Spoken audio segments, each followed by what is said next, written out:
which Marilyn Monroe appears unmasked. It may not represent the public image of the radiant movie star, but it has fallen in place historically as Avedon's Marilyn. That is true of all his portraits. They are recognizably Avedon's first, even before the viewer identifies his subject.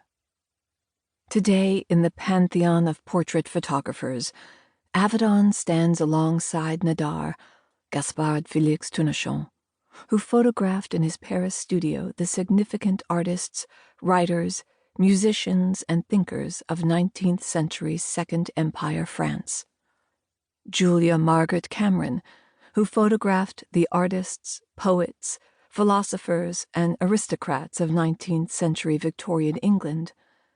August Sander, who made a chronicle of societal archetypes in early 20th century Germany, and of course, his own contemporary, Irving Penn. All of them photographed the significant figures of their time, each one asserting a distinct visual signature that defines the artist as well as the period in which they each lived and worked.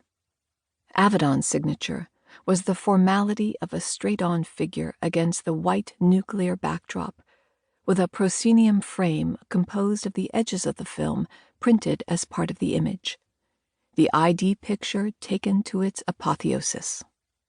In his fashion work, he brought a native poetic impulse and youthful exuberance to his discovery of Paris after the Second World War, and transformed the representation of women's fashion in photography into the defining look of an era. He knew that women are a foreign country, Judith Thurman writes about the young Avedon in her essay in Made in France. He also knew, like every other precocious young aesthete raised among Philistines, that Paris is the capital of that foreign country. In his lifetime, Avedon endured personal as well as professional prejudice. He was brought up in New York between the world wars, when anti-Semitism and homophobia forced him to make decisions that shaped the course of his life.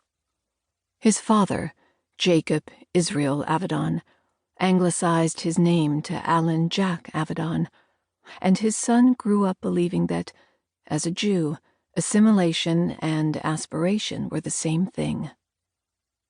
Avedon had his nose surgically altered in 1941 at the age of 17 to appear less Jewish. Several years later, he began psychoanalysis to try to cure himself of unwanted homosexual feelings. He married twice, a necessity in mid-20th century America for anyone who wanted to have professional options and societal standing.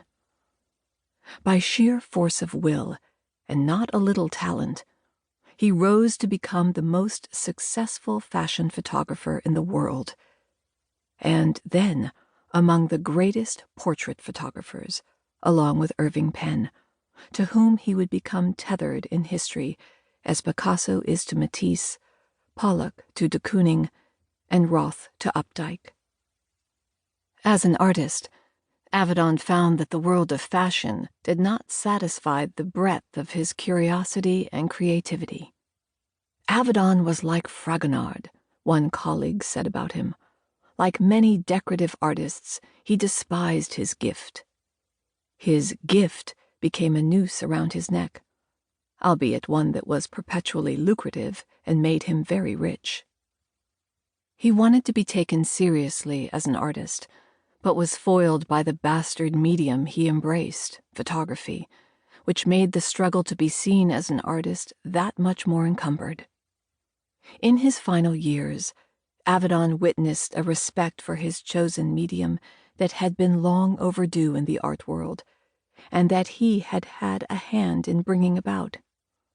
His own tireless efforts to have his work shown in galleries and museums throughout his career tracked simultaneously with the rise in stature of the medium of photography itself. In Avedon's lifetime, two other luminaries had instrumental roles in garnering respect for photography in the art world. The curator, John Sarkowski, had the institutional platform of the Museum of Modern Art, on which to make his persistently